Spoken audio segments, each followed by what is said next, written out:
అంధత్వం శరీరానికే గాని మనసుకు కాదని చెబుతోంది ప్రముఖ నటి శ్రియా శరన్.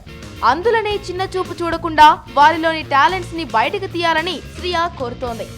అందుల సమస్యలపై అయోధ్య కుమార్ స్వీయ దర్శకత్వంలో మిణుగురులు అనే చిత్రాన్ని రూపొందించారు.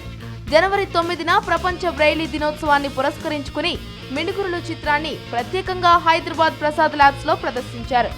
ఈ చిత్రాన్ని హీరోయిన్ శ్రియా శరన్ పలువురు అంధ విద్యార్థులతో కలిసి వీక్షించింది.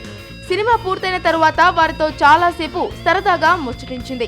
ఈ సందర్భంగా శ్రియా మాట్లాడుతూ, నేను ఢిల్లీలోని DPS స్కూల్లో చదువుతున్నప్పుడు అక్కడ ఓ అంధుల పాఠశాల ఉండేది. ప్రతి వారం నేను ఈ స్కూల్కి వెళ్లి పిల్లలతో కలిసి క్రికెట్ ఆడుకునేదాన్ని. అప్పటి నుంచి నేను విజువల్లీ ఛాలెంజ్డ్ పిల్లల గురించి ఆలోచించడం మొదలుపెట్టాను. నాకు వీలైనంత వరకు వారి కోసం సమయం కేటాయిస్తుంటాను.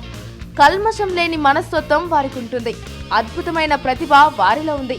మిణుగురులు సినిమాను అయోధ్య కుమార్ అద్భుతంగా తెరకెక్కించారు. అందుల సమస్యలను కళ్లకు కట్టినట్లు చూపించారు.